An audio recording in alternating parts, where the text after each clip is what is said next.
cámaras. ¿Sí? Sé que es un horario medio complicado este. Sobre todo después con el clima fresco. Si comen guiso, que sea un solo plato.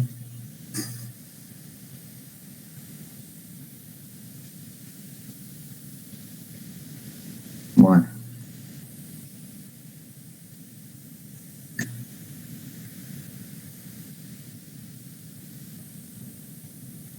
Ahí estamos, bueno. ¿Cómo estamos? Estamos en 29. Casi llegamos a la mitad. Me decía el ingeniero que el jueves han visto el tema del parcial. ¿Puede ser? Uh-huh.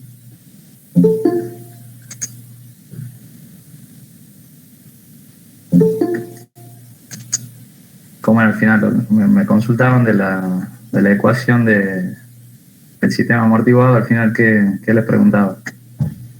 ¿Era X de T o la ecuación de movimiento? Lo que les pedía. No lo dijo, creo, al final. Ah, bien. Para mí era dinámica, digamos. ¿La ecuación de movimiento o la de la respuesta? No. La de movimiento. Dice ecuación de sistema, no es solución, digamos. Está bien. Bueno, vamos a tener que esperar a ver qué dice.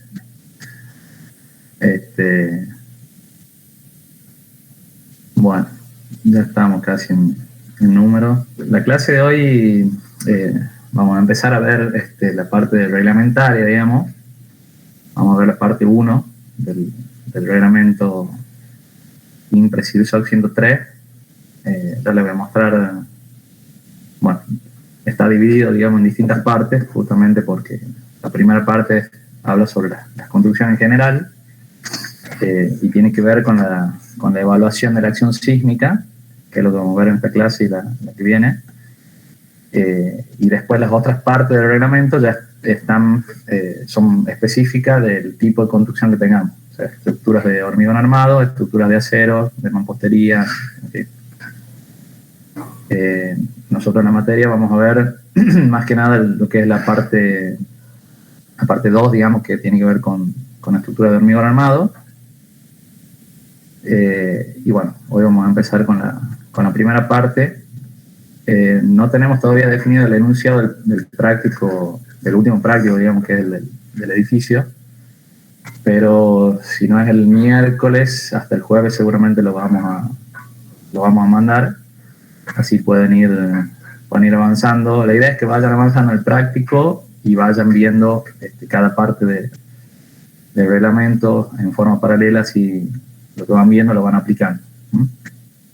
Así que bueno, ya les comparto la pantalla. Lo primero que les quería mostrar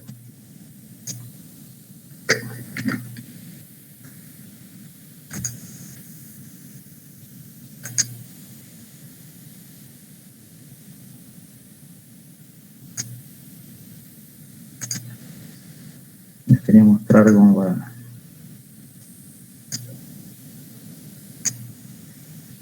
A ver, ¿quién sabe lo que significa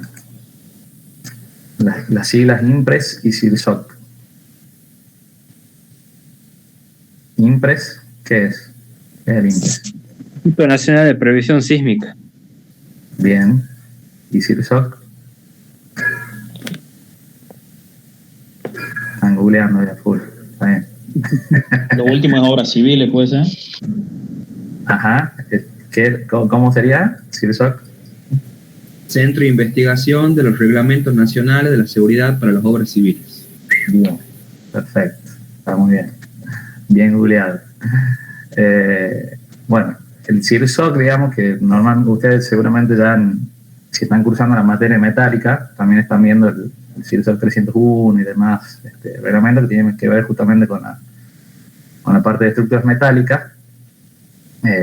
Bueno, centro de investigación es un centro de investigación que lo que hace es definir los estándares, digamos, los requisitos que debemos cumplir para justamente garantizar la seguridad en las construcciones, ya sea metálica, de hormigón, de mampostería, de madera, etc. Entonces, bueno, en este caso, que tiene donde interviene ya la acción sísmica, se hizo, digamos, ese trabajo en conjunto del CIRSOC con el INPRES, ¿sí? Que el INPRES es el Instituto Nacional de Prevención Sísmica, que es el que está encargado de, digamos, de ir registrando todos los sismos que se producen y bueno, tiene está especializado justamente en la acción sísmica. Entonces, por eso, para la redacción de este reglamento, han trabajado estas dos instituciones en forma conjunta. Lo que les quería mostrar es lo que les estaba comentando al principio. Estos reglamentos yo les he subido ahí en el Classroom y creo que también les he puesto el link para que los puedan descargar directamente de la página del INTI. Bueno, están conectándose todos. Disculpen. Parece que a algunos chicos no les llegó el link, ingeniero. Sí, lo que pasa es que sí, parece que yo copio toda la lista de correo y parece que el Meet tiene una limitación de cantidad de invitados. Así que bueno, lamentablemente no sé por qué, es por eso, digamos, no le llega a todos. Todavía no sé cómo solucionar ese problema. Pero bueno, no hay problema, hay que hacer un par de clics más y haciendo todo. Bueno, les decía, entonces que en este caso el reglamento está dividido en varias partes, ¿sí? La parte 1, que es lo que les decía, que tiene que ver con las construcciones en general. Ahí vamos a ver justamente lo de la clase de hoy, que es la evaluación de la acción sísmica, cómo son las zonas sísmicas que está dividida en nuestro país. La parte 2, fíjense que la parte 1 ha sido, digamos, está aprobado, digamos, del 2018, el reglamento, o redactado en 2018. La parte 2 ha sido redactada anteriormente, en el 2005, y el año pasado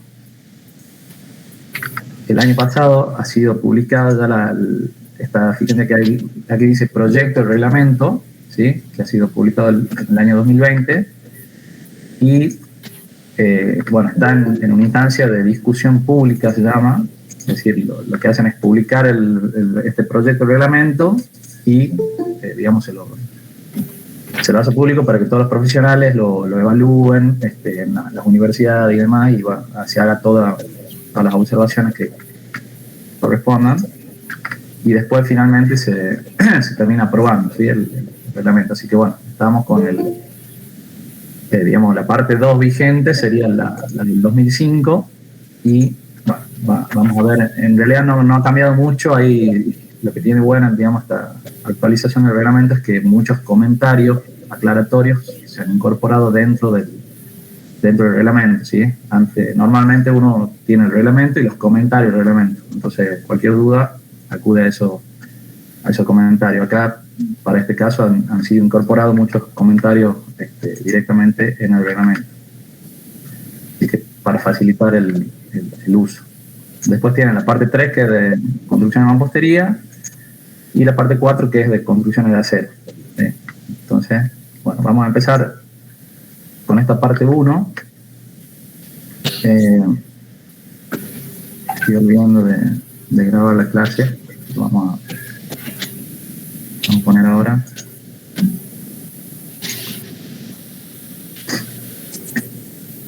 Les comparto la pantalla de la presentación de la clase y empezamos.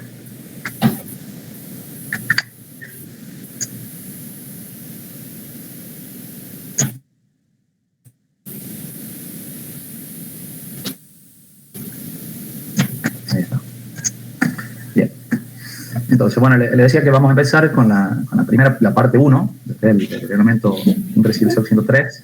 En esta parte 1, donde se establecen las condiciones generales, o mejor dicho, para las construcciones en general, lo primero que vamos a ver es cómo es la acción sísmica, cómo es la zonificación de las zonas sísmicas, digamos, que está dividida en nuestro país. y cuáles son los métodos de evaluación de la acción sísmica que nos permite hacer el reglamento, usar el reglamento, mejor dicho. Entonces tenemos lo primero, que es la zonificación sísmica. El reglamento establece 5 zonas sísmicas de acuerdo a la peligrosidad sísmica existente en cada región, ¿sí? Entonces tenemos esta tablita donde tenemos zonas de la zona 0 a la zona 4, que va de una peligrosidad muy reducida a una peligrosidad muy elevada, ¿sí? Bueno, acá tienen, esta sería la tabla 2.1, en la figura 2.1 que tiene el reglamento, está en todas las provincias, en algunos casos abarca la provincia completa, una zona sísmica, y en otros casos tienen una parte en una zona sísmica y otra parte en otra zona sísmica. Ahí viendo el mapita podemos deducir que nuestra provincia se encuentra en qué zona. Moderada. Bien, la zona 2, que es de peligrosidad moderada, ¿sí? Estamos en el medio de la peligrosidad sísmica, ¿sí? En el anexo A del capítulo, de este capítulo de la parte 1 del reglamento, están, por provincias, los nombres de las ciudades y a qué zona sísmica corresponden, y si no, si tenemos alguna duda, si nos toca hacer alguna obra en alguna provincia, en el interior de alguna provincia y no sabemos exactamente en qué zona sísmica estamos, podemos ingresar a la página web del INPRES y con las coordenadas, es decir, la longitud y la latitud, ahí en esa página nos informa en qué zona sísmica se encuentra. Bueno, por supuesto que esto surge de todo un estudio estadístico, en función de los registros sísmicos que han sido, que hasta la fecha vienen siendo registrados, ¿sí? Entonces, ¿Ingeniero? Sí. No está grabando, ¿no? Creería. Ah, bien, me olvidé de eso, perdón. No, está bien. Muchas gracias. De nada. Bueno, tiene que hacer memoria de la primera parte. Ahí está.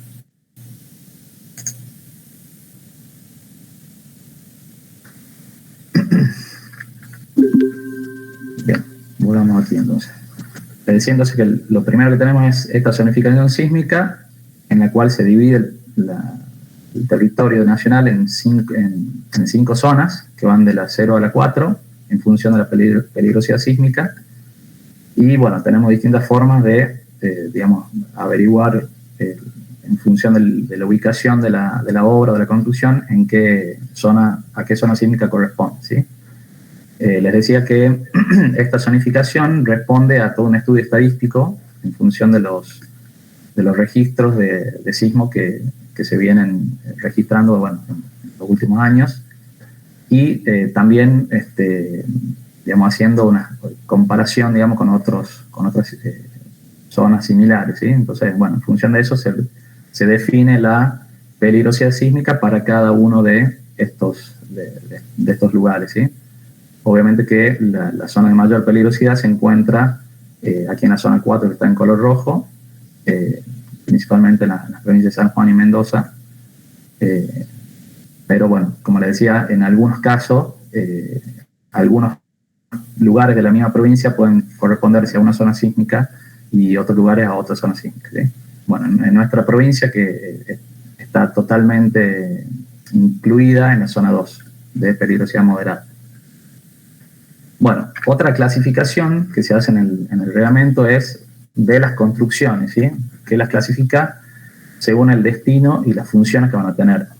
Tenemos 4 grupos. El grupo A0 es el que corresponde a construcciones, instalaciones y equipamiento que cumplen funciones esenciales o cuyo colapso total o parcial puede producir efectos catastróficos sobre sectores importantes de la población, ¿sí?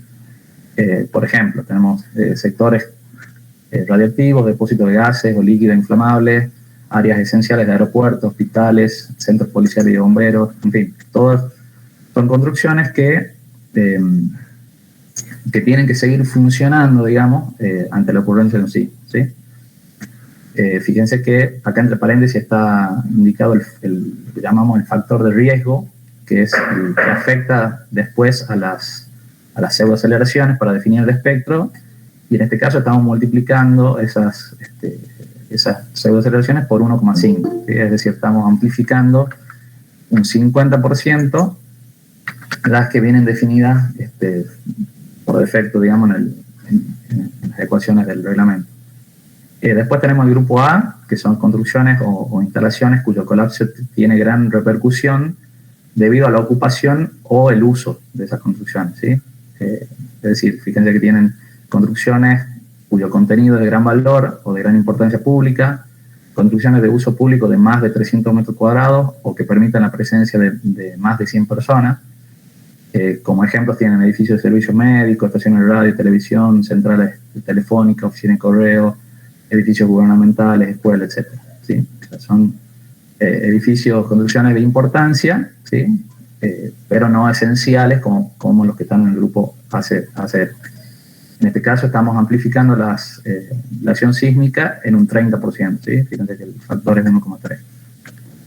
Después tenemos el grupo B, que son construcciones destinadas a vivienda unifamiliar o multifamiliar, es decir, para edificios de vivienda también se puede aplicar, hoteles, comercios e industrias que no estén incluidos en el grupo anterior, en el grupo A.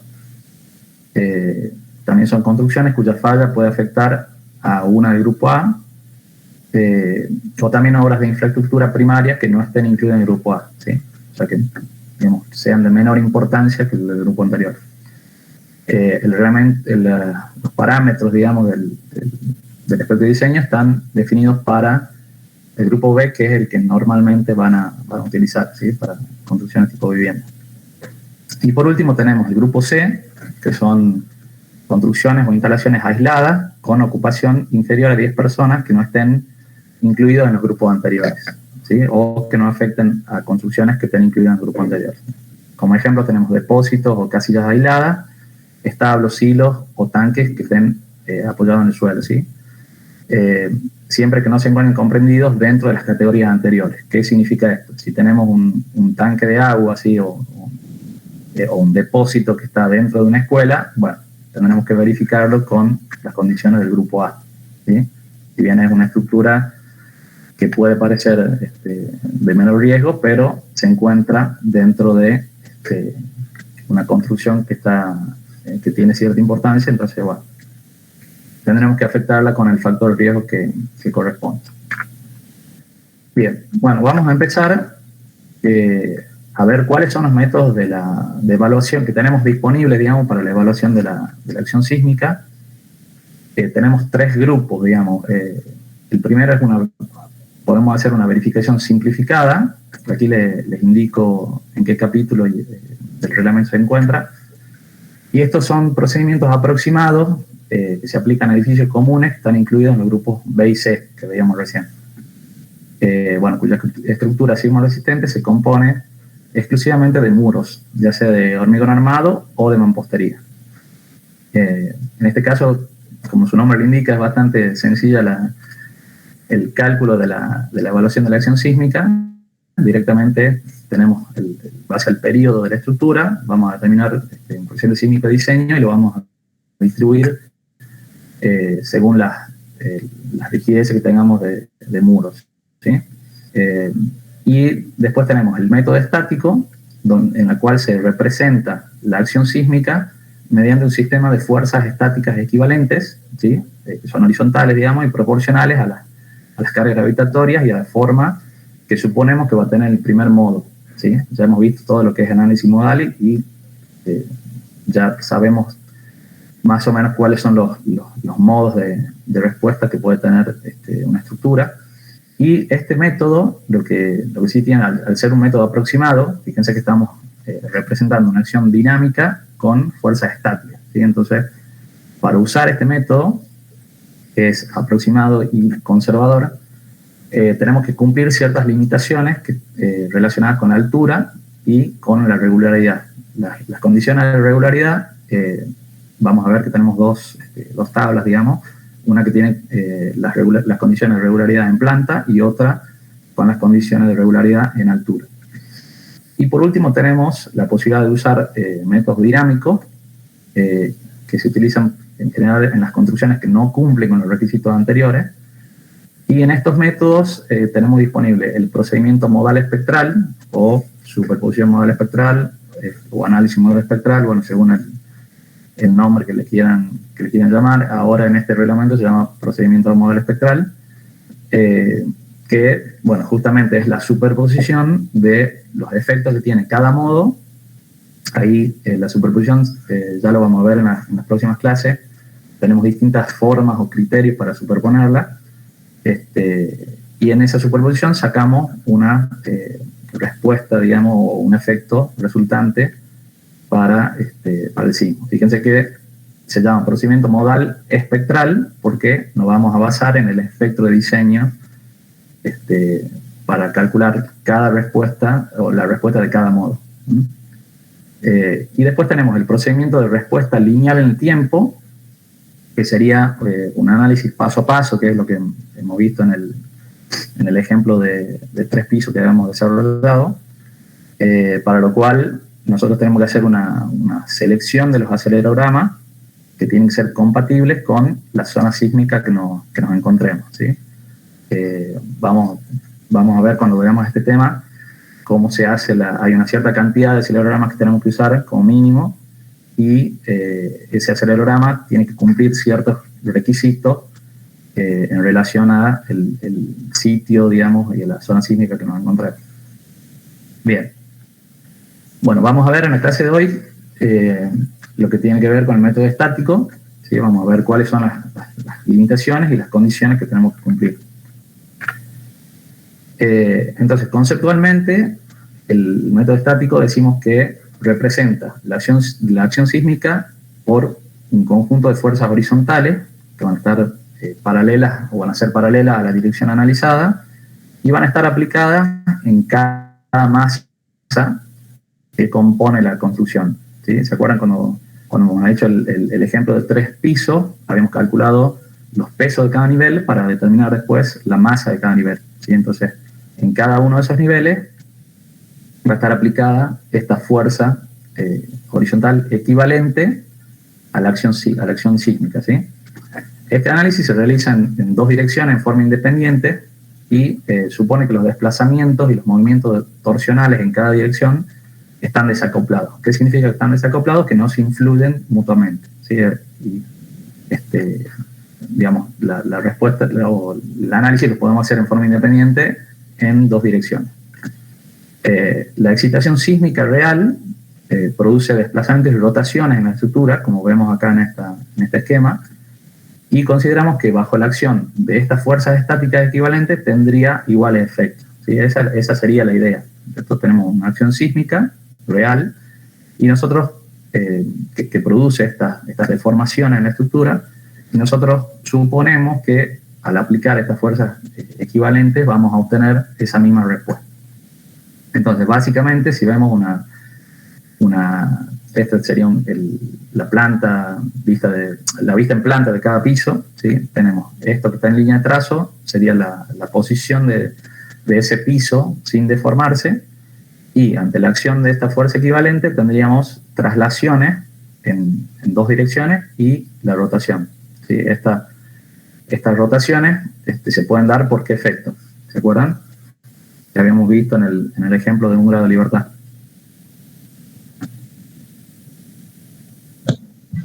Porque no coincide el centro de gravedad con el centro de masa.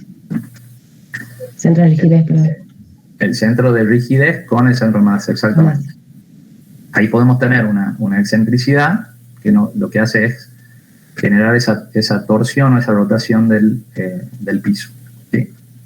Bueno, acá tenemos un esquemita que lo vamos a ver varias veces en esta clase, donde están justamente los pesos de cada nivel y las fuerzas sísmicas equivalentes que corresponden a cada piso, ¿sí? Fíjense que en general van a tener esta distribución, ¿sí? Mayores fuerzas en los niveles superiores, ¿sí? Y va decreciendo a los niveles inferiores, y la suma de estas fuerzas horizontales me da como resultado el corte basal, que se llama, ¿sí? Que sería el corte total originado por la acción sísmica en esa dirección, ¿sí? Por eso es que tienen D0X sería, porque bueno, en este caso estamos suponiendo que hacemos el análisis en la dirección X. Bien. Bueno, ¿cuáles son las condiciones que tenemos que cumplir para poder aplicar el método estático? Este método se admite para todas las construcciones hasta 3 niveles o de alturas menores que 9 metros. Y para construcciones que cumplan las condiciones que están indicadas en esta tabla. Acá tenemos, en función de la zona sísmica, tres grupos, digamos, de condiciones. Uno que tiene que ver con la altura máxima de la construcción, otro con la regularidad en planta y otro con la regularidad en altura. Supongamos que nosotros nos toque resolver una construcción en zona 4 para el grupo B, que corresponde a viviendas. Entonces podríamos aplicar el método estático en, digamos, siempre y cuando la construcción no tenga más de 45 metros de altura. En la regularidad en planta deberíamos, bueno, ya vamos a ver esta tablita, la 2.3, cumplir con lo que dice la línea 1B, y en la regularidad en altura deberíamos cumplir con estas 4 condiciones, ¿sí? Acá solamente para que sepan, la altura máxima de la construcción se mide desde el nivel más alto del terreno circundante hasta la última masa, ¿sí? Entonces, bueno, vamos a ver estas condiciones de regularidad en planta y en altura, ¿a qué se refieren? Las condiciones de regularidad en planta, tenemos esta tabla que es la 2.3, y tienen estas líneas, ¿sí? Fíjense que están agrupadas 1A, B y C, o 2A y B, las líneas dice 3A, 3B y 4A y 4B, ¿sí? Esto, ¿por qué está dividido así? Porque estas primeras líneas lo que hacen es definir las condiciones de regularidad torsional. Acá tenemos 3 opciones, digamos, según los desplazamientos de cada piso, o mejor dicho, la relación entre los desplazamientos relativos de cada piso.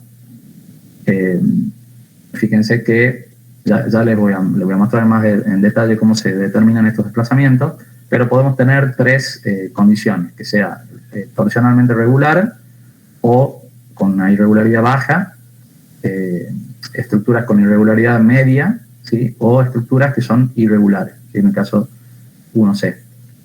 Después tenemos condiciones relacionadas a la continuidad y a la coplanaridad, ¿sí? Que es, bueno, según la ubicación de los, o mejor dicho, la continuidad de los elementos resistentes en la altura, ¿sí?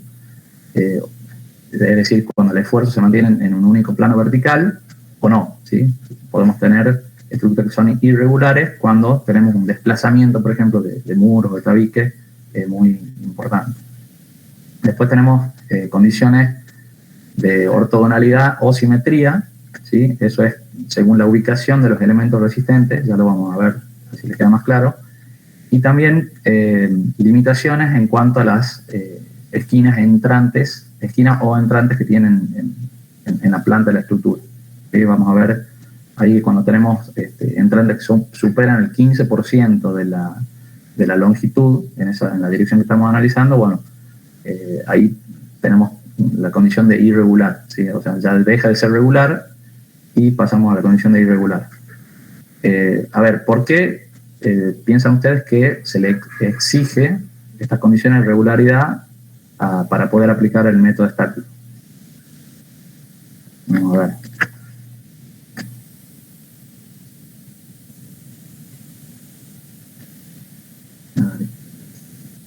Vamos a preguntar con nombre y apellido.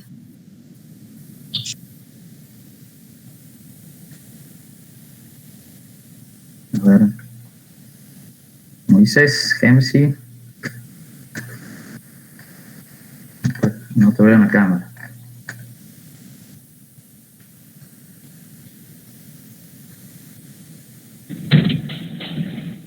¿Cómo dijo el ingeniero? No me digas justo, me preguntó a mí. Sí. No te veo en la cámara, por eso digo. Bueno. Vamos a ver si estamos conectados. ¿Por qué se exigen las condiciones de regularidad para poder aplicar el método estático?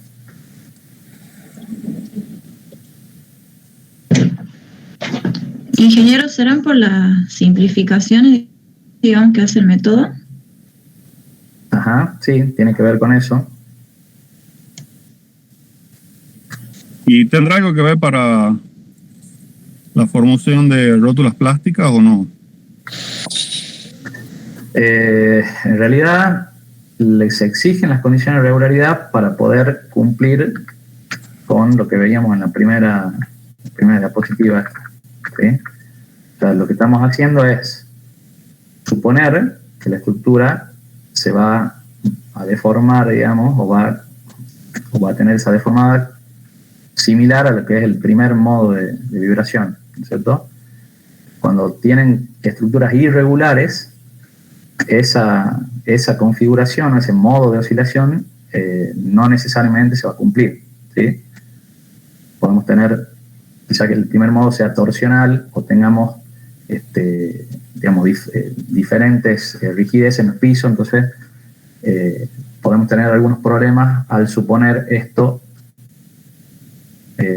si no cumplimos con las condiciones de regularidad, ¿se entiende? Y también tiene que ver con la aplicación del diseño por capacidad, porque esa regularidad, tanto en planta como en altura, me va a garantizar que las rótulas plásticas, bueno, ya seguramente lo vamos a ver cuando entremos en la parte 2, pero esa formación de rótulas plásticas se produzca en forma adecuada, digamos, y se distribuya en toda la estructura en forma uniforme, ¿se entiende? Si tenemos una estructura que es irregular, en esas irregularidades son sinónimos de concentración de demanda de ductilidad. O sea, concentración de tensiones y concentración de demanda de ductilidad. Entonces, por eso es que exigimos, o mejor dicho, se exige en el reglamento estas condiciones de regularidad justamente para garantizar que no haya esos problemas después ante la ocurrencia de un sismo. O sea, quiere decir que si no cumplimos con esas condiciones, en los puntos esos donde se produzcan las demandas de ductilidad, puede haber roturas sin previo aviso, o sea, sin... Podés sobrepasar lo que vos proyectaste como zona de rótula plástica, digamos. ¿Entendés? O sea, un esfuerzo mayor al calculado. Claro, exactamente. Vas a tener una concentración de esfuerzo en esos puntos. Pero, digamos, volviendo a esto, lo que dice el reglamento es que no vas a poder usar el método estático para evaluar la acción sísmica en esos casos. O sea, si vos tenés una estructura irregular, vas a tener que aplicar métodos dinámicos para evaluar la acción sísmica. Bien. Entonces, bueno, pasemos a las condiciones regulares. Estas son las condiciones de regularidad en planta. Ahora vamos a ver en detalle, cada uno de estas cuatro condiciones, cómo se evalúa. El primer punto que teníamos era la regularidad torsional. Ahí, digamos, el problema surge ante la falta de coincidencia entre los centros de masa y de rigidez, como habíamos visto en el ejemplo de un grado de libertad, lo cual provoca movimientos torsionales en la construcción, ¿cierto? Cuando, digamos, en estructuras más complejas es difícil definir el centro de rigidez en cada piso, entonces directamente lo que hacemos es comparar los desplazamientos relativos del piso, digamos, respecto del desplazamiento promedio. O sea, si tenemos, acá tienen 3 niveles, ¿sí?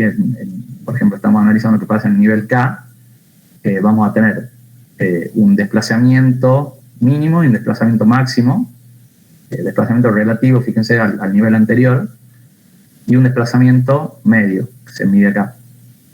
Entonces, el nivel de regularidad o de irregularidad va a estar determinado por esa relación del desplazamiento relativo del nivel K, del borde, ¿sí? Sería el máximo, dividido en el desplazamiento relativo medio. Si esa relación es menor a 1,2, estamos hablando de estructuras regulares. Si está entre 1,2 y 1,4, son estructuras con irregularidad media, y hasta ahí podríamos aplicar el método estático. Acuérdense que me exige hasta una estructura de irregularidad media. Si es mayor a 1,4, ahí ya no podríamos aplicar el método estático, ¿sí? Bien, entonces para evaluar si tenemos una estructura que a priori vemos que es simétrica y regular, como va a ser el práctico seguramente, vamos a suponer una excentricidad del 5% en la aplicación de las fuerzas FK en cada piso, ¿sí? Es decir, vamos a darle una excentricidad del 5% y vamos a ver qué pasa con estos desplazamientos, y en función de estas relaciones vamos a ver si es una estructura regular o con irregularidad media. La condición de continuidad, acá tenemos un esquema donde indica lo que sería el desplazamiento de estos planos resistentes, que sería, por ejemplo, en este tabique que está desplazado hacia adentro, y de retranqueo es cuando en el mismo plano el elemento se mete, digamos, dentro del piso, ¿sí? Como sería este caso. Esta condición de retranqueo, la limitación de retranqueo, tiene que ver con la regularidad en altura, así que ya lo vamos a ver más adelante, pero debido a la necesidad que tengamos el proyecto, a veces se desplazan estos componentes a un plano paralelo respecto de la ubicación que tienen en los pisos superiores. Entonces, acá está desplazado excesivamente, podemos tener un problema de regularidad en ese piso, ¿no es cierto? En esta transición, digamos, vamos a tener o podemos tener problemas de concentración de demanda de ductilidad, ¿sí? Después tenemos las condiciones de ortogonalidad o simetría y las condiciones que le decía de esquinas entrantes. Cuando no hay ortogonalidad o es difícil predecir la simetría, digamos, en los planos principales, podemos tener un acoplamiento entre los movimientos que se dan en las dos direcciones ortogonales, ¿no es cierto? Entonces es difícil garantizar una distribución uniforme de la demanda de ductilidad. O sea, acá tenemos unos ejemplos de lo que serían planteos regulares, ¿sí? Fíjense que tenemos elementos que están o en una dirección o en la otra, que son ortogonales. Acá tenemos también un planteo regular, si bien tenemos elementos que están inclinados, pero son simétricos, ¿sí? Y este sería un planteo irregular donde tenemos elementos que están con distintas direcciones, entonces no podemos garantizar un comportamiento independiente en una dirección respecto a la otra. Bueno, después tenemos el último caso, que era lo que le decía de las esquinas entrantes, donde esta dimensión tiene que ser inferior al 15% de la longitud de la planta en esa dirección que estamos analizando, ¿sí? Obviamente en la otra dirección también tendríamos que cumplir esto. ¿Esto para qué es? Porque, digamos, si tenemos esta parte muy delgada respecto a esto, podríamos tener algún comportamiento diferente de este sector respecto de este, ¿cierto? O sea, la oscilación o el movimiento de esta parte de la estructura podría ser distinto al de esta parte, ¿no es cierto? Entonces, para evitar ese problema, lo que hacemos es limitar esa entrante en la planta. Bueno, pasemos a las condiciones de regularidad en altura. Aquí también tenemos distintos grupos o condiciones que tenemos que cumplir. Las primeras tienen que ver con la rigidez de la estructura en altura. Después tenemos condiciones relacionadas a la distribución de las masas, condiciones geométricas relacionadas a la dimensión horizontal o cómo va variando la dimensión horizontal en altura, condiciones relacionadas a la configuración vertical, es decir, cómo es la continuidad de esos elementos en altura, y por último las condiciones de resistencia lateral, es decir, básicamente qué corte va resistiendo cada piso en relación al piso adyacente, ¿sí?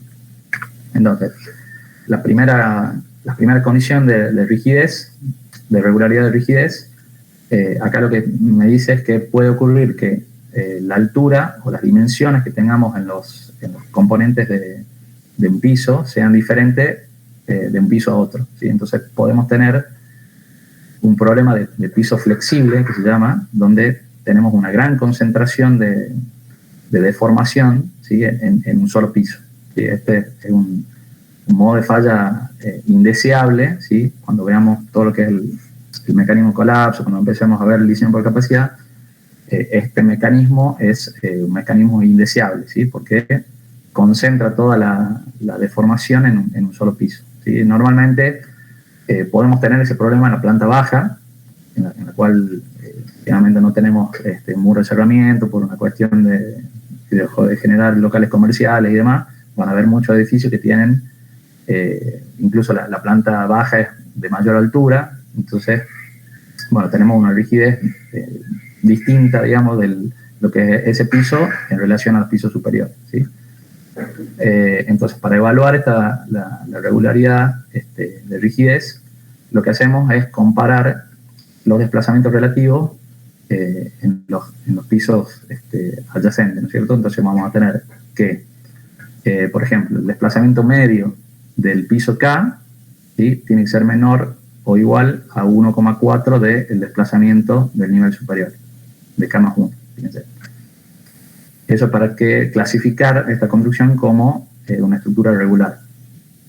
Y después tenemos una irregularidad media cuando, bueno, la relación entre el desplazamiento relativo del piso K sobre K más 1, sobre el desplazamiento de K más 1, está entre 1,4 y 1,7. Si es mayor a 1,7, estamos hablando de una irregularidad extrema, ¿sí? Entonces, aquí tampoco podríamos, en ese caso, no podríamos aplicar el método estático, ¿sí? Tendríamos que pasar a aplicar los métodos dinámicos.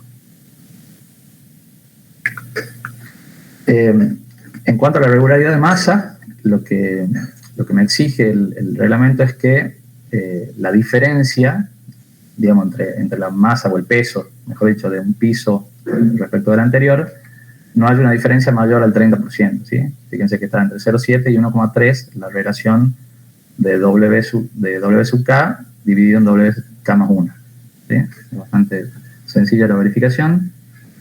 Después, las condiciones de regularidad en dimensiones horizontales, es decir, las condiciones geométricas, lo que me está diciendo es que la diferencia de distancia entre los elementos extremos del sistema resistente, si hay una diferencia muy importante, puede ocasionar digamos, una irregularidad en la rigidez a torsión de la construcción, ¿sí? Entonces, vendría a ser como una condición de entrante, pero en altura, ¿no es cierto? Ahí la condición es que tampoco haya una diferencia mayor del 30% entre esas longitudes o esa distancia entre los elementos extremos, ¿sí?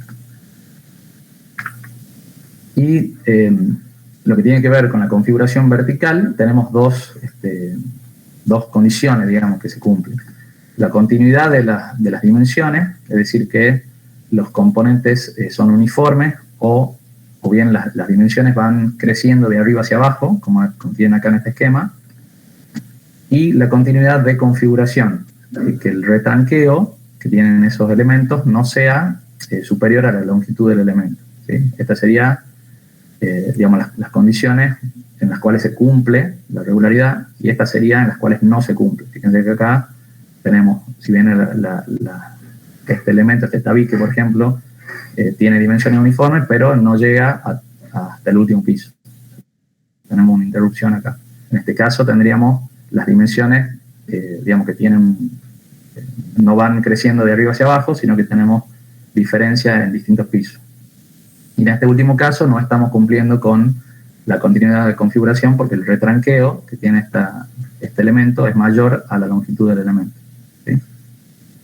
Bien. Y por último, la condición de regularidad de resistencia lateral, lo que le decía es justamente ver qué relación tienen los cortes que resiste cada piso, ¿cierto? La resistencia lateral, entonces en cada nivel va a ser la suma de la resistencia corte de todos los elementos resistentes. Si se trata de una estructura de pórtico, vamos a sumar los cortes que, digamos, que sería a cada columna, y ese va a ser el corte, la resistencia lateral, digamos, de ese piso, ¿sí? Entonces, esta condición lo que hace es evita la aparición de niveles o pisos flexibles, es muy similar a la que veíamos de las deformaciones, en los que van a estar concentradas las demandas inelásticas, ¿sí? Al tener una gran deformación, se va a concentrar, digamos, esa fuerza o esa demanda en esos pisos, y justamente es lo que pretendemos evitar. bueno, aquí está resaltado incluso que el piso débil suele ser causa de daños graves y en muchas ocasiones del colapso. Si ustedes después buscan en YouTube o algunos videos de colapso de estructura, van a ver que hay una gran mayoría de colapsos que están ocasionados justamente por este problema, por la configuración de piso débil. Entonces, como la condición que tenemos que cumplir es que el corte, o la suma de los cortes, digamos, en el piso K, dividida en el piso de K más 1, tiene que ser mayor o igual a 0,8. ¿Sí? O sea, no hay una diferencia que supere el 20%. Bien. Entonces, en resumen, acá el reglamento, mejor dicho, esta tabla está en los comentarios, ¿sí? Hay una tablita que indica, en función de las condiciones de regularidad, tanto en planta como en altura, cuál va a ser el método de análisis que podemos aplicar, ¿sí? Fíjense que, por ejemplo, en la zona sísmica 3 y 4, para construcciones tipo B, del grupo B, es decir, para construcciones de vivienda, en el caso de irregularidad extrema, tenemos que rediseñar la estructura, ¿sí? Para todas las zonas, ¿sí? Para todos los grupos de construcción, ¿sí? Cuando cumplimos con la irregularidad media, podríamos aplicar el método estático. Pero si tenemos que analizar la construcción del grupo A0, ¿sí? Que son construcciones, como he dicho, que son esenciales, ahí solamente podríamos aplicar el método estático cuando es una estructura regular. Si es irregularidad media, ya tenemos que pasar a aplicar alguno de los métodos dinámicos, ¿sí? Entonces, bueno, aquí, digamos, en forma resumida, podemos ver cuándo se puede aplicar uno u otro método, o bien en qué caso tendríamos que rediseñar la estructura. Muchas veces el rediseño, ¿qué es lo que implica? O cambiar la configuración de la cantidad de columnas, o bien cambiar las dimensiones. O sea, hacer columna más grande, otra vez que es de mayor longitud, en fin. Si no cumplimos, por ejemplo, con estas condiciones de deformación, bueno, vamos a tener que cambiar las dimensiones para darle mayor rigidez a los elementos y de esa forma reducir la deformación. Bien.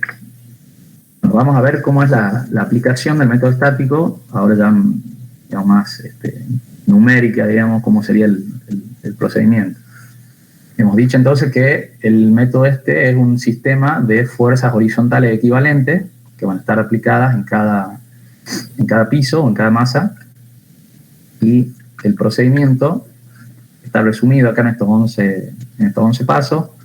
Lo que hacemos primero es determinar el peso de cada piso, ¿sí? Ahí está incluida, como veníamos haciendo, la cargas permanentes y sumado las sobrecargas afectadas por un coeficiente de simultaneidad, ¿sí? ¿Se acuerdan qué valor tomábamos para ese factor coeficiente de simultaneidad? 0,25. Bien, eso obviamente hay que ir a la tablita, ya lo vamos a ver ahora en la diapositiva que sigue, pero en el caso de vivienda habitualmente se toma 0,25. Después lo que hacemos es calcular el peso total de la construcción, que no es más que la suma de todos estos pesos, y tenemos que determinar el periodo fundamental, que es el que llamamos T. Este análisis, le aclaro, se hace, como visto, en las dos direcciones, ¿sí? Vamos a tener un periodo en X y un periodo en Y. Este periodo se lo puede obtener de expresiones aproximadas, que ya les voy a mostrar, o bien a partir del modelo, como veníamos haciendo, del mismo modelo, del análisis modal que hace el programa, podemos obtener el periodo para el primer modo en cada dirección. Después, bueno, esto es importante, ese periodo fundamental se limita a cierto valor, que ya lo vamos a ver, tiene su expresión dada por el reglamento, y ya vamos a ver por qué es, cuando veamos el espectro, cuál es la razón de que se limite ese valor. Después tenemos que determinar la ordenada espectral, que es la que sale de justamente el espectro. Esto lo hacemos en función de la zona sísmica, del sitio, o sea, del tipo de suelo, del tipo espectral, y del amortiguamiento que tengamos en la estructura. Después tenemos que definir el factor de riesgo, que bueno, ya lo hemos visto cuando veíamos cómo se clasificaban las construcciones. Cada grupo tiene su factor de riesgo. El acero era 1,5, el grupo A 1,3, grupo B 1 y grupo C 0,8. Después, una vez que hemos determinado esto, vamos a determinar el factor de reducción por ductilidad. Esto depende de la tipología y la respuesta estructural que nosotros esperamos que tenga, o proyectamos, mejor dicho, que tenga la estructura, ¿sí? Creo que la clase anterior ya habían visto el tema de materiales con Pablo y habían tocado el tema de ductilidad. ¿Cuál sería el concepto de la ductilidad en particular para las construcciones sismoresistentes? ¿Qué es la ductilidad? A ver. Vamos a ver. ¿Quién no está con cámara?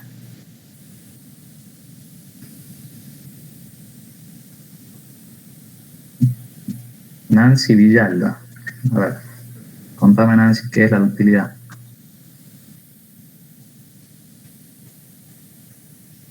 Ingeniero. ¿Cómo está?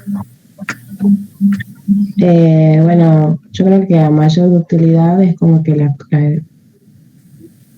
estructura es como que sería como más, bueno, dúctil sería la palabra, pero no me sale otra palabra más. Igual, ¿Qué significa hablemos del material? Como vos tenés un material dúctil, ¿qué significa? Va a tener una mayor resistencia.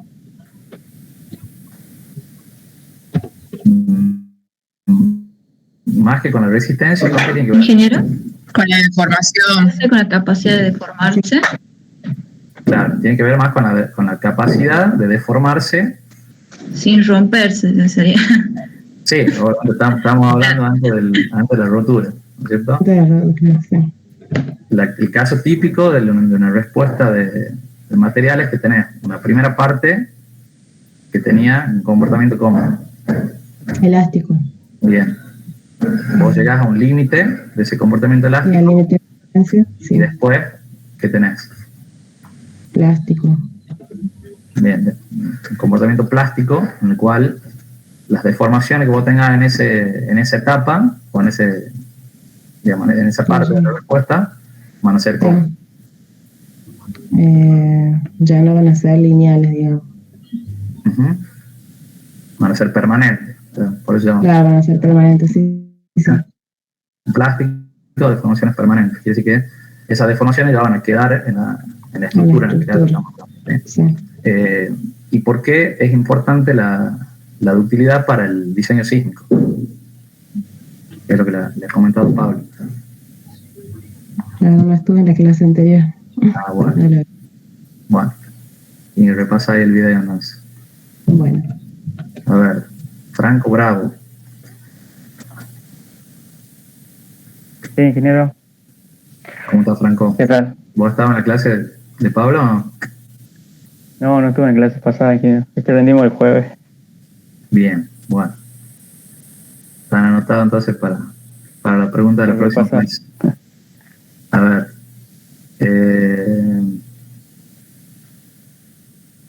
Nicolás Capua. Contame, ¿por qué es importante la ductilidad para las construcciones sismoresistentes? Para que no haya una falla frágil en la estructura, para que haya un previo aviso. Sí, si vos tenés una estructura dúctil, se supone que se va a dañar y te va a avisar en cierta forma antes de colapsar, antes de romperse, digamos, ¿sí? Antes de agotar su capacidad. Pero, ¿cuál es el objetivo, digamos, si vos tenés que hacer un análisis de la estructura en forma elástica, ¿no es cierto? Suponer un comportamiento elástico. Te va a dar ¿cómo te van a dar las secciones de las columnas, de las vigas? ¿Más grande o más chico que si vos supones un comportamiento dúctil? Si yo supongo un comportamiento, ¿cómo era el primero? Si vos supones que la estructura se tiene que comportar en forma elástica, Sí. ¿no es cierto? Las columnas, las vigas, octavículos, o sea, van a ser más grandes en dimensiones y en armadura, o más chicos que si vos supones un comportamiento dúctil. ¿Más grande? Ajá, ¿por qué? Está bien, sí, así es. ¿Por qué? Porque estoy restringiendo no sé cómo explicarlo, pero no estoy permitiendo que se movilice la estructura. La deformación. No sé si Giovanna estaba hablando, no sé qué estaba.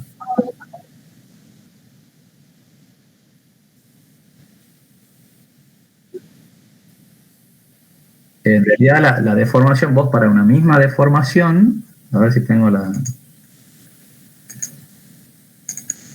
vamos a abrirle la presentación de Pablo. Se lo muestro. A ver. No, acá lo tengo en la presentación. Bueno, me adelanto un poquito.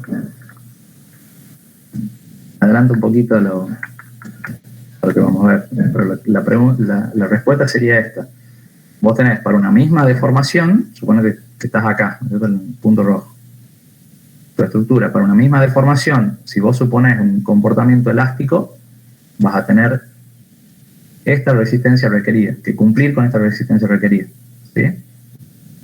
En cambio, para una misma deformación última, si vos tenés un comportamiento dúctil, vos vas a tener que a partir de este punto no aumenta la resistencia requerida, sí aumentan las deformaciones, pero no la resistencia requerida, ¿cierto? Entonces el diseño y el dimensionado que vos vas a hacer, lo vas a hacer para una carga sísmica mucho menor, ¿ya?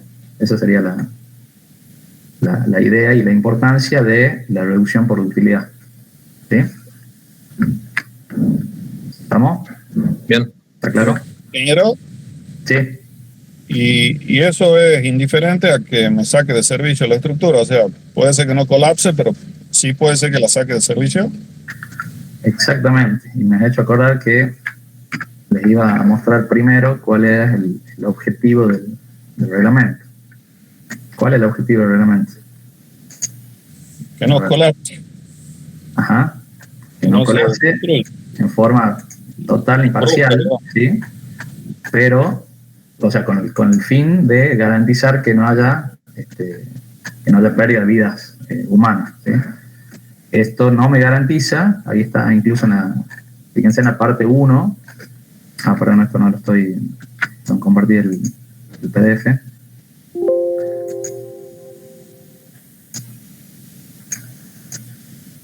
Acá en la parte 1, el primer capítulo, ahí está indicado los objetivos, los alcances del reglamento. Fíjense el primer punto, los objetivos. Vamos a pasar rápido hasta ahí. Fíjense que las acciones sísmicas y los procedimientos, en fin, se establecen con el propósito principal de evitar el colapso parcial, total o parcial de la construcción y pérdida de vida, ¿sí? Es el objetivo fundamental.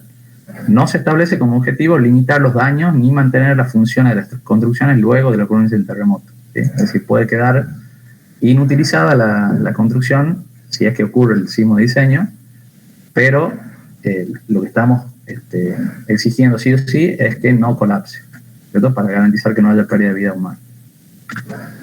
¿Está claro? Sí. Es muy importante, es buena la pregunta, ¿sí? Porque digamos, también existen otros reglamentos en los cuales tenemos distintos niveles de performance exigidos para la estructura. O sea, en nuestro caso, exigimos un nivel de diseño como objetivo que no colapse para garantizar la seguridad de las personas, pero en otros casos también hay otros niveles que se exigen digamos, limitaciones en cuanto a las deformaciones y demás para garantizar que también sigan en funcionamiento luego de la ocurrencia del terremoto. Y por eso es que justamente para los grupos de mayor importancia estamos amplificando hasta un 50% en el caso del grupo A0 esas acciones sísmicas, ¿sí?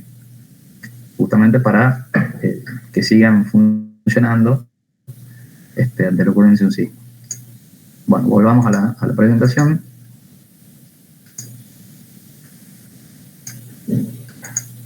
Bien, entonces habíamos quedado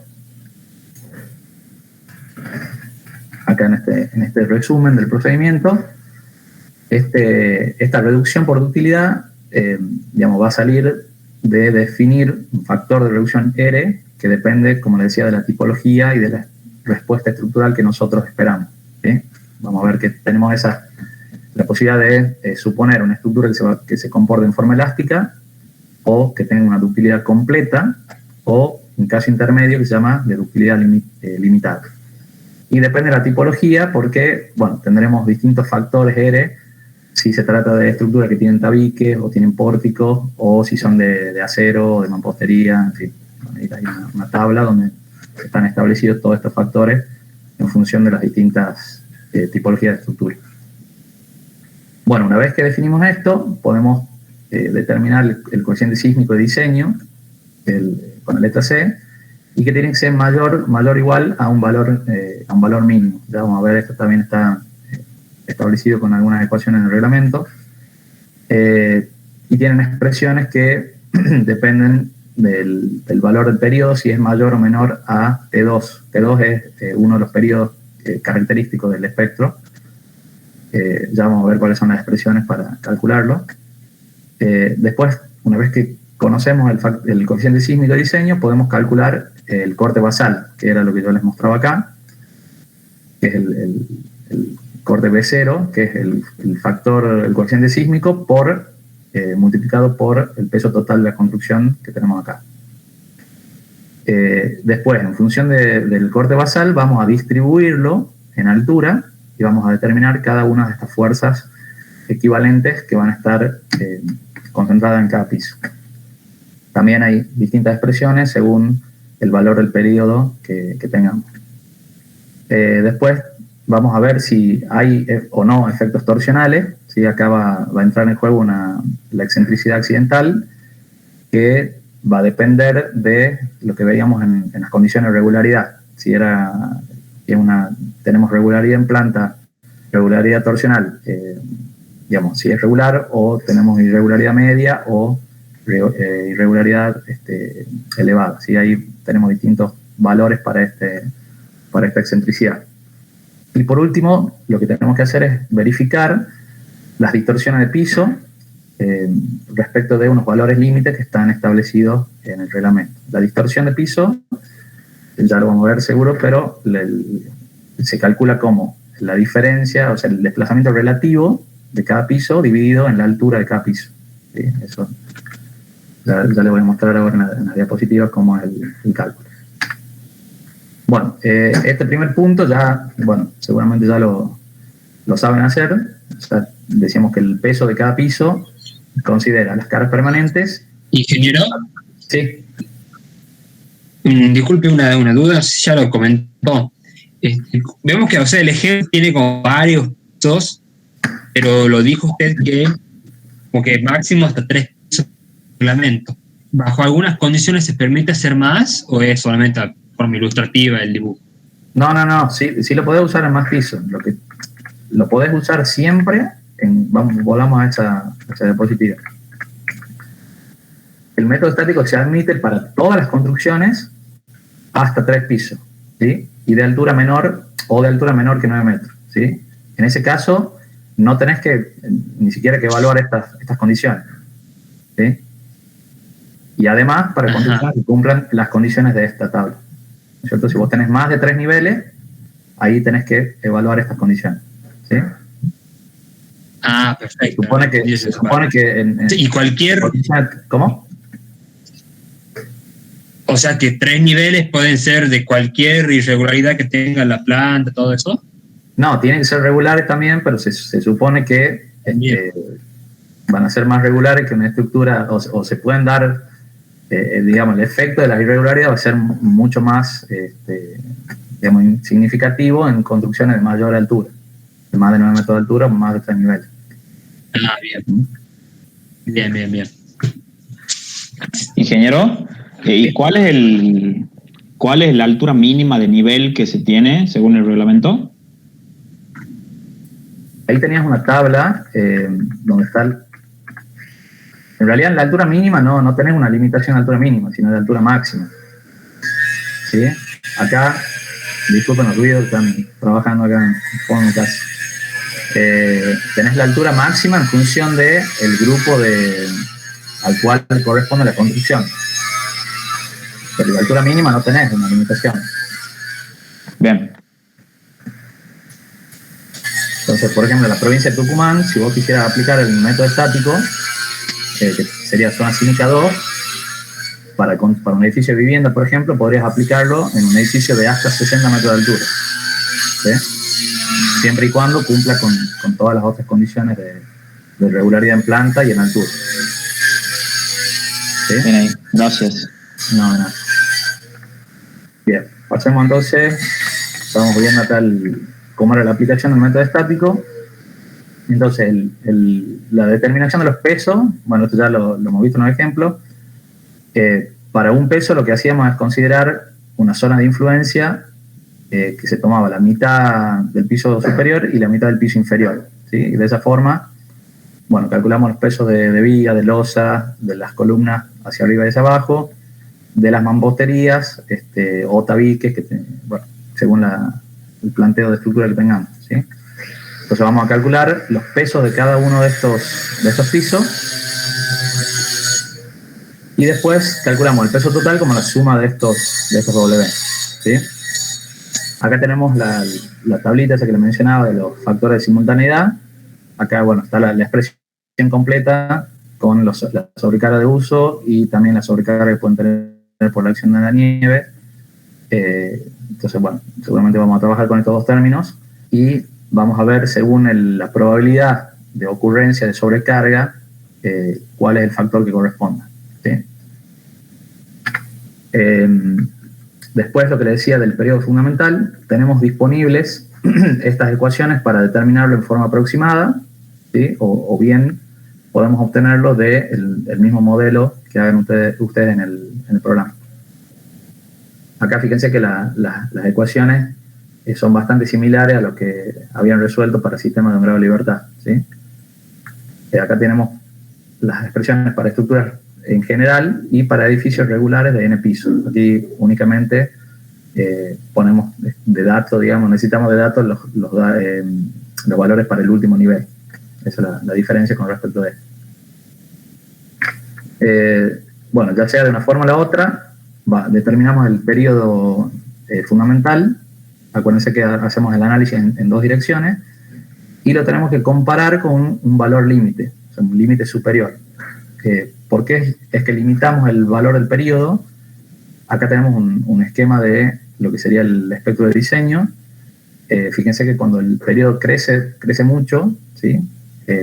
Las ordenadas espectrales se hacen muy chicas, ¿sí? Entonces una forma de darle cierto margen de seguridad, ¿sí? Es limitar el valor del periodo. Si es una estructura muy flexible, por más que sea muy flexible, no podemos irnos más allá en el espectro de este valor límite, ¿no es cierto? Entonces, ¿cómo se calcula? Con estas expresiones que tenemos acá. Vamos a calcular un coeficiente C sub U y a ese C sub U lo multiplicamos por TA, que es el periodo fundamental aproximado que tiene esta ecuación. C sub R es un coeficiente que está en esta tabla. Perdón, C sub U está en esta tabla que depende de la zona sísmica, porque depende de la aceleración efectiva del suelo, ¿sí? Que es A sub S. Cada zona sísmica tiene su valor de aceleración. Aquí yo le puse ahí cuánto es el valor para cada zona. Entonces supongamos que estamos en zona 4, deberíamos trabajar con C sub U igual a 1,4. En caso de que tengamos aceleraciones distintas, supongamos cuando utilicen el análisis de procedimientos dinámicos, digamos, aquí se pueden hacer algunas interpolaciones entre los valores intermedios, ¿sí? Llegado el caso, si es que le hace falta. Pero bueno, para el práctico no, directamente vamos a ver en qué zona estamos y vamos a ver cuál es el factor que corresponde a esa zona. El factor C sub R, este que aparece acá, depende del tipo o la tipología estructural. Fíjense que tienen, en el primer caso, sistema tipo pórticos de acero, que resisten el 100% del corte basal. Bueno, no sería el caso del práctico porque vamos a trabajar con la estructura de hormigón armado. El segundo punto que tienen es sistema tipo pórtico de hormigón armado, que resiste el 100% del corte basal, sin incorporación de componentes que restrinjan deformaciones, mamposterías o diagonales, ¿sí? Ya vamos a ver la planta del trabajo práctico. Seguramente va a ser en una dirección con pórticos y en la otra dirección con tabique. Entonces, en la dirección con pórticos podrían tomar este valor de C sub R y este valor de X, que es el exponente que aparece en esta ecuación, ¿cierto? Entonces, determinamos el valor límite para cada dirección, ¿sí? ¿Y qué pasa si el valor del periodo fundamental que tenemos nosotros en el modelo, supongamos que lo sacamos de ahí, es mayor a ese límite? ¿Con cuál vamos a trabajar? ¿Con el límite? Exactamente. Vamos a trabajar con ese valor límite, ¿sí? Bien. ¿Qué quiere decir que vamos a trabajar con ese valor? Que las ordenadas, S sub A, vamos a obtenerlas con ese valor de T límite directamente. Bien. Acá, bueno, este H que aparece acá es la altura total de la construcción desde el nivel de referencia, ¿sí? Sería, en este esquema, sería la altura esta del último nivel. Bien. Pasemos a la determinación de la ordenada espectral. Esto, les aclaro, digamos, sería para la acción horizontal, ¿sí? El sismo, ya vamos a ver cuando veamos las combinaciones de carga, tiene una componente horizontal, que es lo que estamos viendo, y una componente vertical. La componente vertical se calcula en forma proporcional a las cargas gravitatorias, así que ya hay una expresión para eso, bastante sencilla, pero le hago la aclaración porque esto que estamos viendo es para determinar la componente horizontal del sismo. Entonces, acá tenemos las ecuaciones de cada una de estas 4 ramas que definen el espectro, ¿sí? El espectro de pseudoaceleración. Tenemos una primera parte lineal, una segunda rama que es el plafón, digamos que es constante, y de ahí tienen 2 ramas, digamos que están indicadas acá, y acá están las ecuaciones que definen cada una de esas ramas. Fíjense que está para periodos menores a T1, entre T1 y T2, T2 a T3 y mayores a T3, ¿sí? Fíjense que para definir este espectro, nosotros determinamos, o necesitamos determinar estos parámetros que tenemos acá. A sub S, C sub A, que me define la ordenada al origen, C sub B, que aparece acá, que son factores relacionados a la velocidad, ¿sí? T sub 1, T sub 2 y T sub 3, que son los límites que tenemos acá, ¿sí? Estos parámetros se determinan a partir de la tabla 3.1, según la zona sísmica y el tipo espectral o de sitio, ¿sí? Y según el amortiguamiento que tengamos, vamos a ver que en el caso que tengamos amortiguamiento del 5%, podemos usar estas expresiones que tenemos acá, y cuando tenemos amortiguamientos menores al 5%, lo que hacemos es afectar estas ecuaciones por un factor de amplificación por amortiguamiento, que es FA que tenemos acá, ¿sí? Lo que pueden hacer es, se hace una planilla con esto, directamente con estas expresiones. Fíjense que cuando el amortiguamiento es 5%, FA vale 1 y le va a quedar exactamente las mismas ecuaciones que tienen acá arriba. ¿Ingeniero? Sí. Por alguna cuestión de seguridad, ¿conviene que el periodo fundamental de la estructura sea mayor que el límite? Aunque nos dé pseudoaceleraciones menores. A ver, si es mayor, la pseudoaceleración va a ser cada vez más chica, ¿no es cierto? Entonces, claro. Pero, digamos, vos también tenés que verificar, si es muy flexible, probablemente no te verifique las condiciones de distorsión del piso y de regularidad, esa que veíamos, de deformación entre un piso y otro, ¿sí? Entonces, tenés cierta limitación con digamos, te convienen, si lo ves desde el punto de vista de la fuerza sísmica, sí te conviene que sea más flexible porque tenés ordenada más chica. Pero vas a tener mayores deformaciones que probablemente no te permitan cumplir con las condiciones de regularidad. ¿Sí? Bien. Bueno, aquí les hago una aclaración. Esto que tienen acá en verde es el espectro de diseño completo, ¿sí? Para uso general. Acá les aclaro que para el método estático lo que el reglamento hace es tomar directamente esta parte inicial como igual al plafón, ¿sí? Es decir, entre 0 y T2 va a tomar como coeficiente sísmico este plafón que tenemos acá. ¿Sí? Ya le va a quedar más claro ahora que veamos el cálculo del coeficiente sísmico. Bueno, les decía que para definir este espectro necesitamos definir los parámetros que tienen acá. Esta es la tabla 3.1 que les mencionaba. En función de la zona sísmica tenemos los distintos parámetros para cada uno de los tipos espectrales o tipos de sitio. ¿Sí? El tipo de sitio tiene que ver con el tipo de suelo que tienen. ¿Sí? Ya vamos a ver a qué se refiere cada uno de estos tipos. Bueno, tenemos los valores C sub A y C sub B. Fíjense que las primeras dos ramas están influenciadas por el factor C sub A porque están, dominadas por las aceleraciones. Y después tienen un predominio de las velocidades y por último de los desplazamientos. ¿Sí? Creo que ya han visto el tema del espectro de diseño con el ingeniero Ramallo, en donde tienen esa mayor influencia, ya sea de aceleraciones o de desplazamiento, en función del periodo de la estructura. ¿Sí? Estos factores que tienen acá, NA y N sub B, son constantes, pero están tomados de la norma americana con el fin de que a futuro se hagan estudios de microzonificación sísmica, ¿sí? En los cuales uno puede cambiar estos parámetros según la proximidad que tenga la construcción a la falla. ¿Sí? Esto está puesto así con valores constantes, pero tiene ese objetivo de ir perfeccionándolo a futuro en función de estos estudios que se hagan. Bueno, tienen también... Sí. O sea, ¿es un parámetro geométrico o es un número que está relacionado con otra variable? No, este es un parámetro, experimental, ¿sí? Fíjate que, sale de, para tener distintos valores de este NA y NB, lo que hay que hacer es un estudio, se llama de microzonificación o de efecto de sitio, ¿sí? Porque vos podés tener, un sismo muy próximo a la construcción y el efecto que va a tener va a ser diferente al de la misma construcción que esté un poco más alejada de la falla, ¿sí?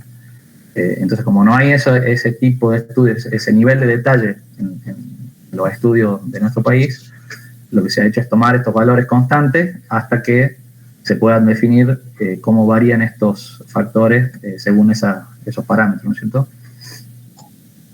No sé si está claro. Bien. Sí. Muchas gracias, Gerardo. De nada. Bueno, también entonces les decía que tienen las ecuaciones para determinar T1 y T2 y el valor del periodo T3, que es este que tenemos acá, está directamente en esta tabla en función de la zona sísmica. ¿Sí? Entonces, bueno, ahí, de esta tabla y de esta tabla, en función de la zona sísmica y el tipo de suelo, vamos a determinar los distintos parámetros. Si tenemos un amortiguamiento diferente del 5%, volvemos acá, tendríamos que determinar este factor de amplificación. ¿Sí? Entonces, bueno, con estas características definimos el espectro de diseño. Acá tenemos una tabla donde están las descripciones de cada uno de los tipos de suelo o de tipos espectrales que tengamos. Va desde las rocas duras hasta suelos cohesivos blandos. Acá fíjense que tienen las características en cuanto a la velocidad media de la onda de corte. Por supuesto, cuando un suelo es más duro, tenemos una velocidad de propagación, de esa onda de corte mucho más grande. Y acá tenemos también una columna donde tenemos el número de golpes promedio para el ensayo de SPT, ¿sí? Para el ensayo de penetración. Entonces, conociendo, digamos, un estudio de suelo, digamos, haciendo un estudio de suelo en donde se va a hacer la construcción, podemos caracterizar ese tipo de suelo o el tipo de sitio y de esa forma, bueno, volver a la tabla esta que teníamos acá y vamos a calcular a qué parámetros corresponden para evaluar la ordenada espectral. También podemos hacer la clasificación esta en función de la resistencia media de corte no drenado, ¿sí? Si es que bueno, podemos hacer ese ensayo en el suelo y podemos determinar esa resistencia, también podríamos hacer la clasificación en función de ese parámetro. Bueno, el factor de riesgo, ya lo hemos visto, dependía del grupo según la clasificación que teníamos en la construcción, en cuanto al destino y las funciones. Aquí, bueno, iba de 1,5 a 0,8 en función del grupo que tengamos. El factor de reducción por ductilidad, ya lo hemos charlado sobre eso. Está indicado en esta tabla, esta es una parte en realidad de la tabla 5.1, solamente puse la parte de estructuras de hormigón armado. En esta tienen las distintas opciones, cuando tienen estructuras con tabiques aislados y acoplados, cuando tienen estructuras de pórticos con ductilidad completa, sistemas pórtico-tabiques o estructuras con diagonales, en fin, las distintas posibilidades de estructuras, ¿sí? Hasta las estructuras con ductilidad limitada, y los distintos valores de R, el factor de reducción, en función de ese tipo de estructura que tengamos. Otra cosa que tienen en esta tabla es el factor C sub D, que es el factor de amplificación de deformaciones, que es el que vamos a usar más adelante en la verificación de las distorsiones piso, ¿sí? Aquí, fíjense que vamos, digamos, en valor de 7, por ejemplo, para estructura tipo pórtico de ductilidad completa, hasta 3,5, ¿sí? La mitad, en el caso de estructuras con ductilidad limitada, ¿sí? Esto es lo que les mostraba. Digamos, uno podría llegar a diseñar una estructura para que se comporte en forma elástica o esencialmente elástica, como dice el reglamento, o tenga una ductilidad completa, es decir, que desarrolle su máxima capacidad en cuanto a las deformaciones plásticas que ésta permita, o bien proyectar esa estructura para que tenga una respuesta intermedia, ¿no es cierto? Una respuesta con ductilidad limitada, ¿cierto? Por supuesto que, digamos, desde el punto de vista económico, digamos, es más desfavorable hablar siempre de estructuras que se comporten de forma elástica, ¿no es cierto? Justamente porque vamos a tener acciones sísmicas más importantes. Bien, ¿qué pasa cuando tenemos distintos tipos estructurales en una misma dirección? En esos casos, lo que podemos hacer es aplicar alguna de estas tres opciones. Podemos adoptar el valor mínimo de R, que corresponda a todos los tipos estructurales que estén en esa dirección, o sacar un promedio ponderado de los valores de todas esas tipologías en función del esfuerzo de corte que resista cada elemento. Por supuesto, por ejemplo, si tenemos en una dirección algunos planos que tengan tabiques, otros que tengan pórticos, bueno, vamos a sumar los cortes en cada uno de esos elementos y vamos a hacer un promedio ponderado para ver qué valor de R consideramos en esa dirección, ¿sí? Acá también, si tenemos estructuras formadas por pórticos y tabiques, también podemos aplicar un criterio que está establecido en la parte 2 del reglamento, que ya lo vamos a ver cuando veamos esa parte, ¿sí? En el caso que tengamos o que diseñemos una estructura con comportamiento elástico, lo que vamos a hacer es adoptar un valor de 1,5, ¿sí? que tenemos acá. Es decir, vamos a suponer que es una respuesta esencialmente elástica, ¿sí? Bien, ya vamos terminando. Determinamos el coeficiente sísmico, ¿sí? Y el corte basal, que sería lo que necesitamos calcular para determinar después las fuerzas en altura, o distribuir ese corte en altura. El coeficiente sísmico tiene esta expresión, ¿sí? Les recuerdo acá lo que les decía, que para el método estático, fíjense que para periodos menores a T2, tomamos el valor que coincide con el plafón, que es lo que tenemos acá, y para periodos mayores a T sub 2, vamos a considerar la ordenada espectral SA. ¿Sí? Por supuesto, multiplicada por el factor de riesgo y dividida en el factor de reducción por ductilidad. ¿Sí? Este coeficiente sísmico tiene un límite mínimo, ¿sí? Que eso tiene que ver más con cuestiones estadísticas, ¿sí? De que este valor mínimo para las distintas zonas sísmicas, tenemos zonas 3 y 4, tenemos esta ecuación, zonas 0, 1 y 2 tendríamos esta ecuación, ¿sí? Por supuesto depende de los factores que tenía en la tabla, ¿sí? Y del factor de reducción de productividad en este caso. Y en este caso directamente va a ser 0,11 de C sub A por el factor de riesgo. Una vez que conocemos el coeficiente sísmico y verificamos que es mayor al valor mínimo, podemos calcular el corte basal como el producto del coeficiente sísmico de diseño por la carga gravitatoria total, que era la suma de todos los W de cada piso, ¿sí?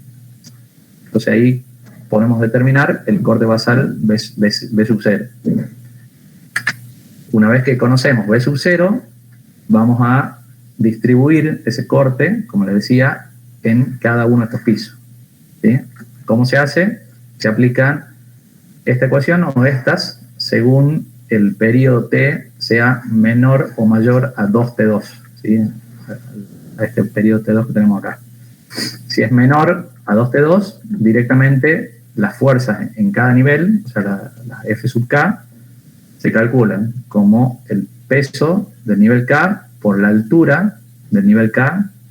Fíjense acá algo importante, que la altura a cada piso se mide desde el nivel basal, ¿sí? Se va midiendo la altura de cada nivel, por B0, y eso está dividido en la suma de WI por HI, ¿sí?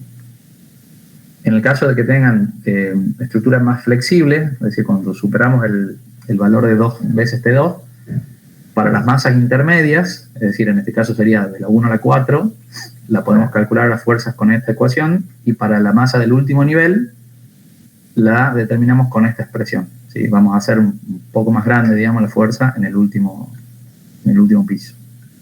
Acá algo importante para aclararles es que cuando hagamos el análisis de esta comparación, digamos, del periodo, vamos a tomar el periodo fundamental sin el límite superior. ¿Qué quiere decir esto? Que vamos a tomar el periodo que obteníamos del modelo directamente. No sé si hay alguna duda de esto. ¿Está claro? ¿No? Ingeniero. Sí. El WK es el W del piso más todos los pisos que tenemos por encima. No, el WK es de cada piso. De cada uno de los pisos. Fíjate, acá creo que tenía... Claro, la fuerza es lo que le vamos reduciendo al corte basal. Claro, el WK es de cada piso. Y después es como que va sacando en forma proporcional. Fíjate, sería esta parte, WK por HK, sería de ese piso, dividido en la sumatoria, ¿sí? Entonces como que va haciendo en forma proporcional para cada piso en relación a BC. Bien. Bueno, el penúltimo punto en realidad sería ver qué pasa con las condiciones a torsión, ¿sí? Si es que tenemos algún efecto de excentricidad, ¿sí? Por la excentricidad, digamos, por un efecto de la excentricidad del centro de rigidez respecto al centro de masa. Entonces, cuando nosotros hagamos la evaluación de la rigidez, perdón, de la regularidad torsional, vamos a ver si la estructura es torsionalmente regular o con irregularidad baja. Directamente vamos a tomar igual a 0 esa excentricidad, ¿sí? Si tenemos irregularidad media, tomamos un 5% como excentricidad, sería igual al 5% de la longitud, digamos, perpendicular a la acción sísmica. Y si tenemos una irregularidad extrema, tomamos un 10% de excentricidad, o un 10% de esa longitud como la excentricidad, ¿sí? Bueno, por supuesto, ahora cuando hagamos el práctico, van a tener que determinar digamos, en qué condición de regularidad se encuentran, y bueno, ahí van a determinar si es que existe o no una excentricidad. Si existe una excentricidad, después en el modelo, ¿qué es lo que hacemos? Podemos aplicar la fuerza en cada nivel y aparte se aplica este momento torsor accidental, sería, en cada piso. ¿Está claro? Ya de todas formas, cuando empecemos el práctico, vamos a ver sobre todo la primera parte, para que vayamos paso a paso. Vamos a ir viendo cómo se determina, primero, cuánto vale cada una de estas FK, y si hace falta, digamos, introducir algún momento, bueno, vamos a ver eso, cómo se asignan esos esfuerzos, esa fuerza y esos momentos en el modelo. Bueno, por último, entonces, lo que hacemos es verificar las deformaciones, que lo que hacemos es verificar las distorsiones de piso. O sea, para eso tenemos que calcular el desplazamiento último, ¿sí?, que se obtiene como C sub D, que era el factor de amplificación de desplazamiento, por el desplazamiento elástico, dividido en el factor de riesgo. ¿Por qué afectamos los desplazamientos elásticos por el factor C sub D? O sea, nosotros, si volvemos acá, nosotros, digamos, en el modelo que vamos a hacer, vamos a aplicar una fuerza reducida por ductilidad, ¿cierto? Entonces, el desplazamiento que nosotros tendríamos sería el desplazamiento elástico. Para calcular el desplazamiento último, lo que hacemos es multiplicar ese desplazamiento elástico por el factor C sub D, ¿sí?, que lo tenían en la tabla donde aparecían los factores R también de reducción por ductilidad, ¿sí? Acá tiene C sub D, según la tipología de estructura. Entonces, supongamos que en una estructura de pórticos con ductilidad completa, a esos desplazamientos elásticos los tengo que multiplicar por 5,5 para obtener los desplazamientos últimos o desplazamientos totales de cada piso, ¿sí? Y por supuesto van a estar divididos en el factor de riesgo.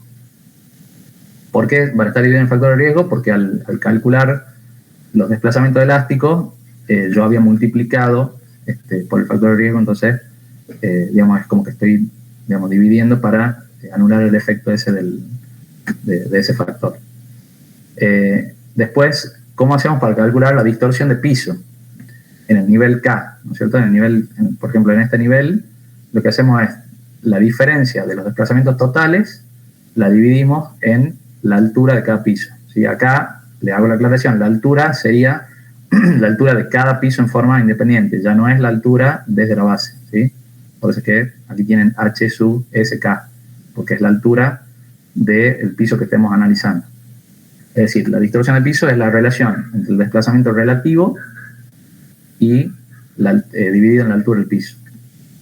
Esa distorsión la tenemos que comparar con un valor límite, que lo tenemos en esta tabla, y que, bueno, depende de a qué grupo de construcción estemos analizando y de las condiciones que tienen los elementos no estructurales, ¿sí?, en relación al daño que permitimos o no en esos elementos. Tenemos condición D, quiere decir que existen elementos no estructurales que pueden ser dañados por las deformaciones de la estructura, y condición ND, es decir, que los elementos no estructurales van a estar vinculados a la estructura de forma que no sufran daños por las deformaciones de la estructura, ¿no es cierto? Entonces, en el caso de que estos elementos tengan una vinculación a la estructura, bueno, tengamos un límite un poco más grande en cuanto a la distorsión del piso. ¿Sí? ¿Entiendes? Sí, ingeniero. Bien.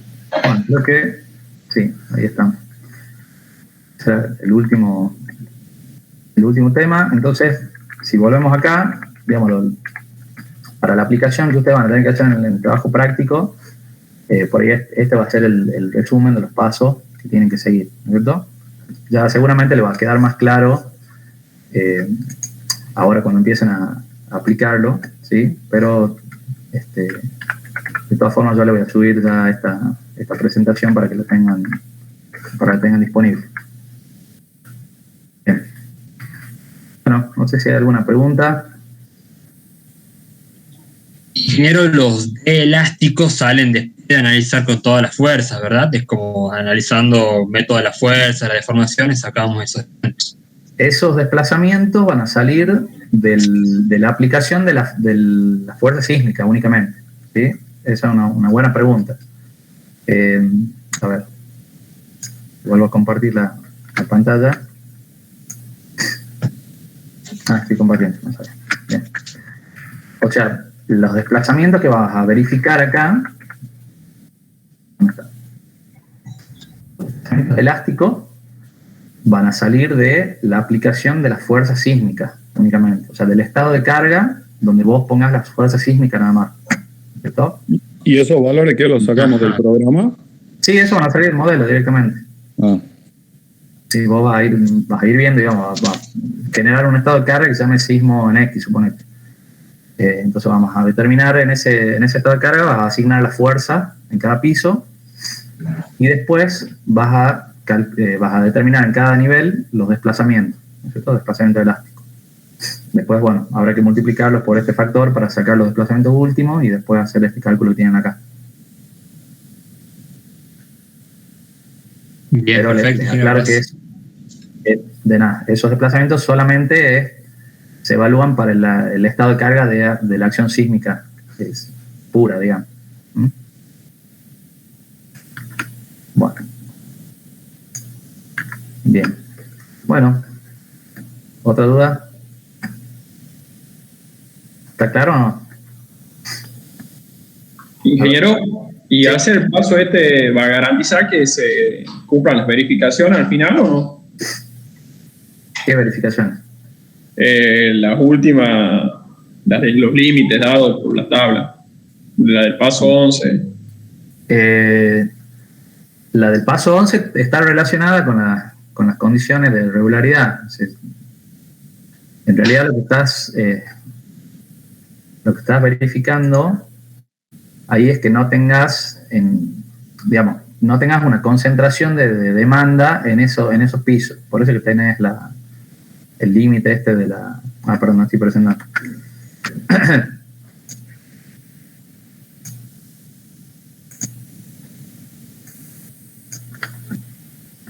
Ahí lo que estás garantizando es que no tengas una distorsión muy pronunciada en un piso, ¿no es cierto? Entonces, en cierta forma, sí estás, verificando de nuevo que sea regular la estructura en altura, pero en este caso, ¿por qué está esta limitación? Justamente para prevenir el daño excesivo de los elementos no estructurales. Suponete vos vas a tener un muro de cerramiento, ¿sí? Entonces, ante la ocurrencia del sismo, esa deformación excesiva que vos podrías permitir en un caso de una estructura de utilidad completa, por ejemplo, vas a tener los elementos no estructurales como los muros que se podrían llegar a dañar excesivamente, ¿no es cierto? Entonces, esta limitación es para limitar, valga la redundancia, el nivel de daño que van a tener esos elementos, ¿no es cierto? Por eso es que vos acá clasificás si esos elementos están vinculados o no a la estructura, cuál va a ser el límite de distorsión. ¿Sí? ¿Se entiende? Bien, gracias. Ingeniero, en el caso que no lleguen a verificar esas distorsiones, el parámetro como a modificar, digamos, ¿cuáles serían de todos los que vimos más anterior? ¿Qué pensás vos? ¿Qué tenemos que ya de todos los pasos que pasamos, ya no me perdí, digamos. Pero así, viendo este gráfico, si vos tenés una deformación o desplazamiento muy importante, sí, ¿de qué manera podrías reducir esos desplazamientos? Con la rigidez. Bien, tendrías que ir cambiando las dimensiones de la columna, las vigas o los tabiques, y depende de la tipología que estés usando, ¿sí?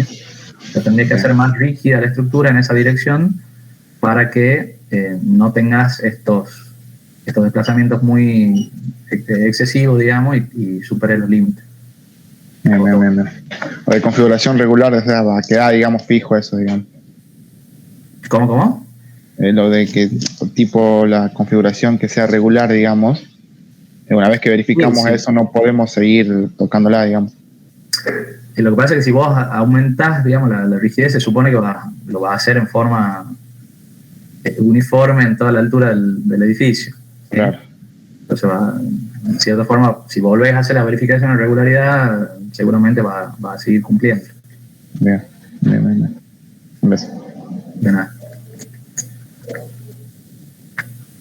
Bueno. Listo. Bueno, no sé si hay más preguntas. Yo le subo el video y la clase. Y, algo importante. El miércoles, la idea es completar esta parte, el tema de los métodos de análisis dinámico. Probablemente ya empecemos con el enunciado, no sé si va a ser el miércoles o el jueves, del práctico del edificio, así ya lo vamos modelando y vamos viendo algunas cosas.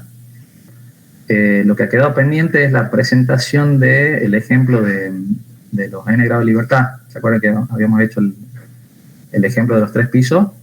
¿Sí? Y había quedado pendiente que hagan la presentación por grupo para ver cómo les daba el cálculo analítico respecto del cálculo a mano.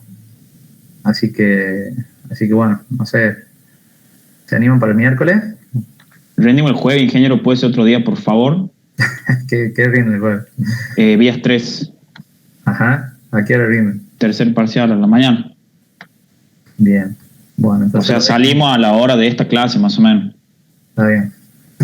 Bueno, dejemos entonces para el próximo lunes. Vamos a hacer lo mismo de la otra vez. Vamos a hacer un sorteo a ver qué grupo le toca y bueno, voy a exponer el ejemplo ese de los tres niveles. Tienen que calcular los periodos en las 2 direcciones y ver qué modo le salía, si coincidían o no con el programa, y en la dirección X tienen que hacer el análisis de superposición paso a paso a ver qué respuesta tenían, ¿sí? Así que bueno, lo dejamos. Muchas gracias, ¿no? El lunes y van tranquilos con vías. Listo. Bueno, si no hay preguntas, entonces terminamos acá. Cualquier cosa me avisan.